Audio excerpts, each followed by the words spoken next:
नमस्कार। मैं भरत सिंह आपका हार्दिक स्वागत करता हूं एस्ट्रोलॉजिक्स में। इस वीडियो में हम चर्चा करेंगे कि जो हमने पिछले वीडियो में दशमांश कुंडली को एनालाइज करने के 7 नियम सीखे हैं, उन्हें हम किस प्रकार आसानी से अपनी कुंडलियों पे अप्लाई करके अपने करियर से जुड़े हुए सवालों के जवाब जान सकते हैं। उदाहरण के तौर पे हम कुछ बड़ी पर्सनालिटीज की दशमांश कुंडलियां देखेंगे और उनसे ये सीखेंगे कि किस प्रकार नियम अप्लाई किए जाए। तो आइए शुरू करते हैं।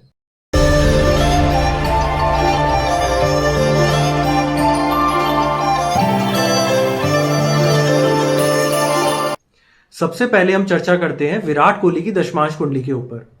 आप अपने स्क्रीन पे देख सकते हैं, चार्ट आ गए होंगे। देखिए, सबसे पहले अगर हम देखें इनका लग्न कौन सा है। इनका जो लग्न है वह है कुंभ लग्न। उसका स्वामी कौन है? शनि। शनि कहां पर स्थित है? 12वें घर में। 12वां घर क्या होता है? अगर हम 10वें भाव से गिनना शुरू करें तो 12वां भाव जो है वो तीसरा भाव है। तीसरा भाव होता है आपके पराक्रम का, शौर्य का, आपके हार्डवर्क का। अब आप कहेंगे कि मैं 10वें भाव से क्यों गिन रहा हूं, तो 10वें भाव की जो इंपॉर्टेंस होती है वो हम पिछले वीडियो में देख चुके हैं। अब आप ये देखिए, जो शनि है वो किसके साथ स्थित है? शनि जो है वह 10वें भाव के स्वामी मंगल के साथ स्थित है। मंगल की क्या कोई विशेष बल है यहां पे मंगल के पास? तो देखिए, मंगल यहां पे उच्च का है। तो यह हमें क्या दर्शाता है कि एक तो वह 12वें भाव में है। शनि और मंगल पहले भाव और 10वें भाव के स्वामी के बीच में युति हो रही है, जो कि बहुत सुंदर राजयोग है। 12वें भाव में हो रही है, जो कि 10वें भाव से तीसरा है, मतलब पराक्रम और शौर्य दिखा रहा है। उसके अलावा उच्च का मंगल है। मंगल की क्या विशेषता है? मंगल की विशेषताएं हैं उसका शौर्य, उसकी एनर्जी, रोज उसकी लड़ने की क्षमता। तो आप ये देखिए कि किस प्रकार यह सारी चीजें हमको विराट कोहली में दिखाई दे रही हैं। अब आप कहेंगे कि मंगल की जो विशेषताएं हैं ये तो पुलिस, आर्मी और दूसरे प्रोफेशन की तरफ भी इशारा करती हैं। तो फिर हमने ये कैसे नतीजा निकाला कि ये क्रिकेटर बन रहे हैं दशमांश कुंडली से? तो देखिए, पहली बात तो कोई एक ऐसा ग्रह नहीं है जो कि ये बता दे दशमांश कुंडली में या फिर लग्न कुंडली में कि क्रिकेटर बनने के योग बन रहे हैं।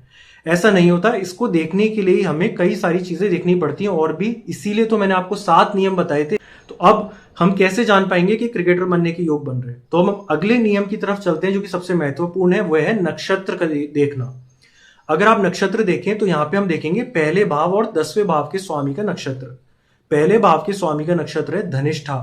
धनिष्ठा नक्षत्र जो है वो अपने आप में लकीएस्ट नक्षत्र इसे माना जाता है, सबसे लकी होता है। धन धान्य शानो शौकत से भरपूर यह नक्षत्र होता है।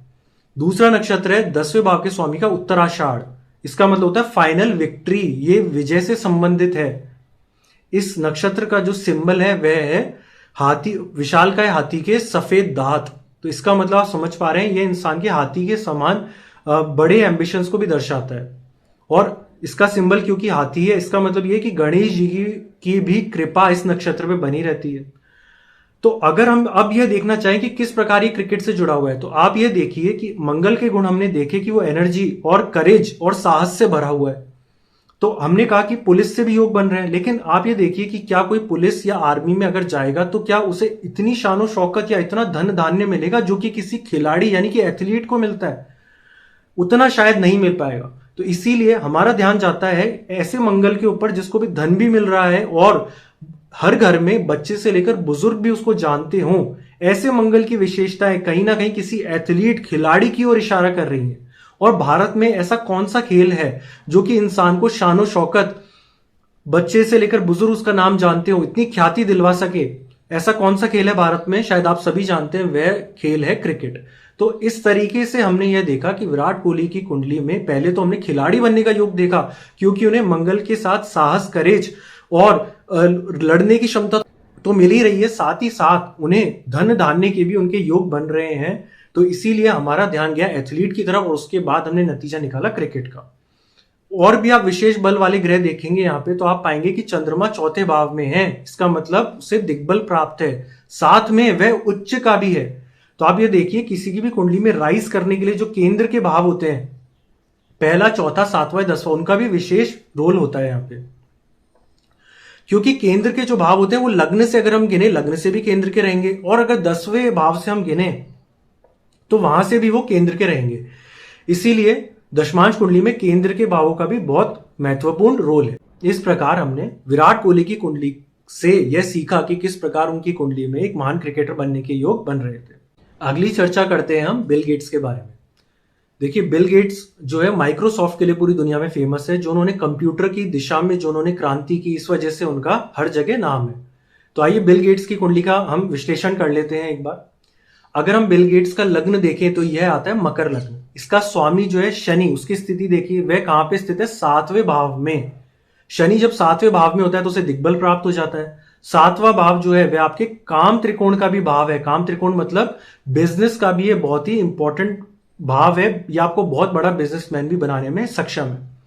10वें भाव के स्वामी की स्थिति देखिए, 10वें भाव का स्वामी है शुक्र, वह कहां बैठा है, मिथुन राशि में। मिथुन राशि का स्वामी कौन होता है, बुध। बुध आपको देता है लॉजिक, बुध आपको देता है कि किस प्रकार आप अपने हुनर को निखार सकें, चीजों को सीख सकें, सूक्ष्म तरीके से आप टेक्निकल चीजें सीख सकें। उसके बाद आप ये देखिए यह जो मिथुन राशि में स्थित है शुक्र, यह कौन से नक्षत्र में स्थित है, यह नक्षत्र में पुनर्वसु नक्षत्र में। पुनर्वसु नक्षत्र आपको बहुत ही क्रिएटिव बनाता है। अगर पुनर्वसु नक्षत्र के स्वामी की स्थिति देखें तो इसका स्वामी कौन है, पुनर्वसु नक्षत्र का बृहस्पति। और अगर आप इनका राशि चार्ट देखेंगे, इनकी लग्न कुंडली देखेंगे, तो वहां पे भी 10वें भाव का स्वामी है बृहस्पति। इसीलिए 10वें भाव, इनकी राशि चार्ट का 10वें भाव का स्वामी बृहस्पति और इनके पुनर्वसु नक्षत्र का स्वामी बृहस्पति, उसकी स्थिति हम देखते हैं। यहां पे जो इनका बृहस्पति है वह 9वें भाव में स्थित है। 9वां भाव किस चीज को दर्शाता है, 9वां भाव दर्शाता है वर्ल्ड अफेयर्स को, पूरी दुनिया के लिए जो काम करते हैं। इसमें लक भी छुपा हुआ होता है। तो जब भी आपको कोई देश विदेश आम आदमी के लिए कोई काम करना है तो उसमें 9वें भाव की भी बहुत इंपॉर्टेंट भूमिका रहती है। 9वें भाव में यह बृहस्पति स्थित है केतु के साथ। केतु दर्शाता है कंप्यूटर्स को। यह जो बृहस्पति है इनके 3रे भाव का स्वामी है। 3रा भाव दर्शाता है कम्युनिकेशन को। तो इन्होंने कम्युनिकेशन के क्षेत्र में क्रांति लाई थी। ईमेल वगैरह से इन्होंने पूरा सिस्टम चेंज करके रख दिया। तो इस वजह से कंप्यूटर की दुनिया में जो उन्होंने क्रांति लाई वह हमने देखा कि वो किस प्रकार आई, बृहस्पति के केतु के साथ संबंध के कारण। बृहस्पति कौन है, पुनर्वसु नक्षत्र का स्वामी एवं राशि चार्ट में 10वें भाव का स्वामी। अगली बात करते हैं हम नक्षत्र के लेवल पे जाके। अगर आप इनके पहले भाव के स्वामी जो कि शनि है उसका नक्षत्र देखें तो वह है पुष्य नक्षत्र। आप यह पाएंगे कि इन्होंने चैरिटी के भी बहुत अच्छे काम किए हैं। पुष्य नक्षत्र दिखाता है पालन पोषण करना, चैरिटी करना। तो इन्होंने अपने नाम से bill and Melinda Gates foundation भी खोल रखा है। इसके अलावा अगर आप 10वें भाव के स्वामी शुक्र के नक्षत्र को देखेंगे वह पुनर्वसु है और पुनर्वसु का स्वामी बृहस्पति है और उसके बारे में हम देख चुके हैं। तो ये आपने देखा किस प्रकार हम कुंडली का विश्लेषण कर सकते हैं। अब हम इसके आगे बढ़ते हैं और हम देखते हैं एक आईएएस ऑफिसर यानी कि एक ब्यूरोक्रेट की कुंडली की किस प्रकार वो एक आईएएस ऑफिसर बने। तो आइए उनके दशमांश चार्ट का एनालिसिस करते हैं। देखिए इनके जो लग्न है वह है कर्क। इसका स्वामी कौन है, चंद्रमा। चंद्रमा कौन से भाव में है, 10वें भाव में चंद्रमा यहां पे स्थित है।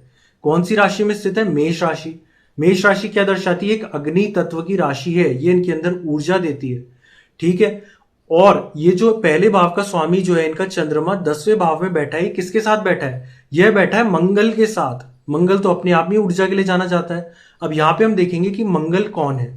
मंगल यहां पे है 5वें और 10वें भाव का स्वामी। 10वां भाव जो है वो क्या दर्शाता है, अथॉरिटी को दर्शाता है, पावर को दर्शाता है, कंट्रोल को दर्शाता है। तो और 5वां भाव जो होता है वह भी एक धर्म का भाव है। तो इसका मतलब 5वें और 10वें भाव का जो स्वामी है मंगल, वो युति बना रहा है लग्न के स्वामी के साथ। और कौन से भाव में, 10वें भाव में। तो आप देखिए कितना सुंदर राजयोग बन रहा है।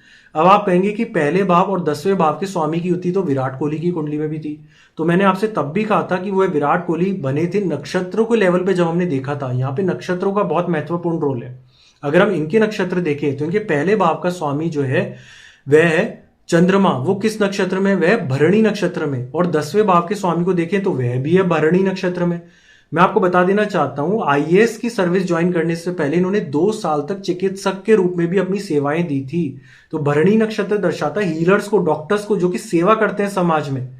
और अभी भी भरणी नक्षत्र यह दर्शा रहा है कि ये ब्यूरोक्रेसी में गए हैं क्योंकि ये समाज का कल्याण करना चाहते हैं, कुरीतियों को बदलना चाहते हैं, ट्रांसफॉर्म करना चाहते हैं समाज को उसके भले के लिए। तो आप ये देखिए कि किस प्रकार भरणी नक्षत्र जो है इनको समाज के लिए करने, कुछ अच्छा करने के लिए प्रेरित कर रहा है। और 10वें भाव की यहां भूमिका आ रही है जो कि ब्यूरोक्रेसी की तरफ ले जाता है। और उसके अलावा अगर आप देखेंगे तो चंद्रमा जो स्वामी है वह स्थित है 10वें भाव में। चंद्रमा जो है वो ब्यूरोक्रेट्स के लिए खास भूमिका रखता है। क्यों, क्योंकि चंद्रमा तब सूर्य की रोशनी के हिसाब से ही चमकता है, उसी के अधीन रह के चमकता है। इसलिए ब्यूरोक्रेट्स भी सरकार के आदेशों के तहत ही काम करते हैं। इसलिए चंद्रमा की अहम भूमिका हो जाती है ब्यूरोक्रेट्स की कुंडली में। आगे बढ़ते हैं, हम देखते हैं राजीव गांधी की दशमांश कुंडली के बारे में कि राजीव गांधी कैसे पायलट बने। सबसे पहले हम यह देखते हैं। देखिए, सबसे पहले आप ये देखेंगे कि इनका जो राशि चार्ट में 10वें भाव का जो स्वामी है वह है शुक्र। अब शुक्र की स्थिति हम देखेंगे दशमांश कुंडली में। शुक्र कहां बैठा है? कुंभ राशि में बैठा है, तीसरे भाव में। कुंभ राशि जो है वह एक वायु तत्व की राशि है। तीसरा भाव क्या दर्शाता है? यह दर्शाता है ट्रैवल को।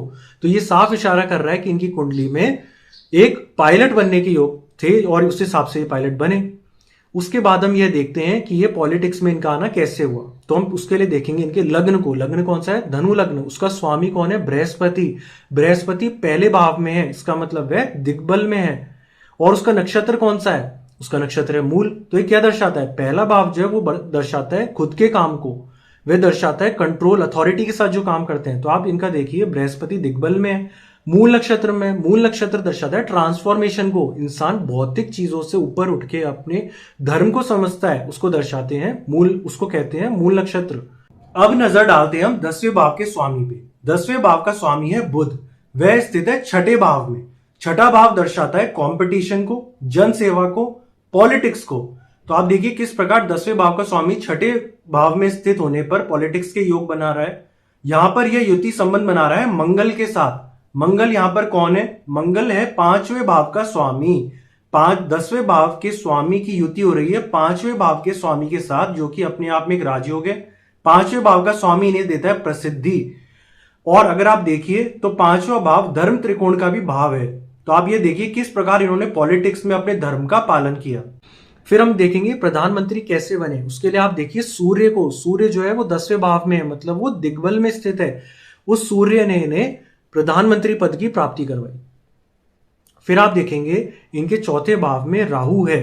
राहु की महादशा में ही इनकी पॉलिटिक्स में एंट्री हुई 1981 में।